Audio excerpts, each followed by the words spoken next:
Je suis une franco-ténoise.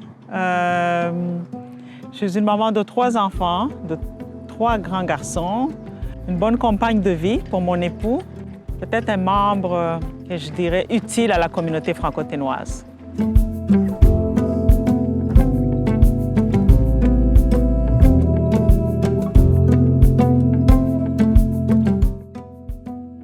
Dans les 2 dernières années, j'ai reçu des récompenses qui m'ont fait comprendre que je suis peut-être plus remarquable que je croyais.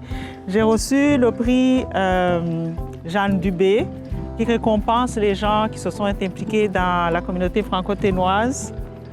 Et j'ai reçu un prix aussi de la Black Advocacy Coalition. C'est une association qui milite pour les droits des personnes afro-ascendantes. Et j'ai aussi reçu, surprise, la médaille du couronnement du roi Charles III. D'après ce que j'ai compris, ça récompense les gens qui s'impliquent dans leur communauté. Alors, j'imagine que c'est ça. Sinon, c'est une question à poser à mon entourage et au reste de la communauté parce que je ne sais toujours pas qui m'a nominé pour ces prix. La cause qui me tient le plus à cœur, je dirais moi que c'est l'éducation parce que je crois que, pour paraphraser Mandela, c'est l'arme la plus efficace pour changer le monde. Alors, je me suis plus impliquée dans les dernières années vraiment dans la cause de l'éducation au niveau du Collège nordique francophone. C'est là où je mets toutes mes énergies. J'ai aussi une autre association qui aide les enfants dans mon pays pour faire avancer leur éducation parce que ça coûte vraiment très cher dans nos pays. Donc, c'est vraiment la cause qui me tient le plus à cœur. Mais sinon, quand on m'approche pour d'autres causes, bien sûr que je suis toujours prête à embarquer. Ouais. Moi, le féminisme, c'est la même chose que l'humanisme.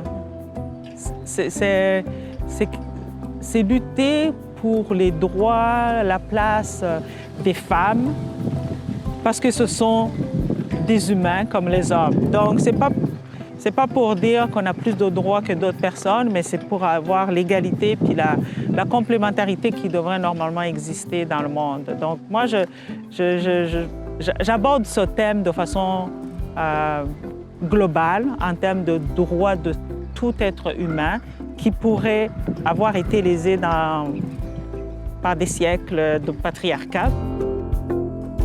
Je ne sais pas si je peux donner des conseils aux jeunes. En fait, j'ai envie, moi, de les voir pour qu'ils me conseillent comment vivre dans leur époque. Parce qu'ils sont, on dirait, plus outillés, plus au courant de comment les choses vont. Alors, des fois, quand j'essaie de donner un conseil, je me dis, mais non, ça, c'est la façon qui fonctionnait.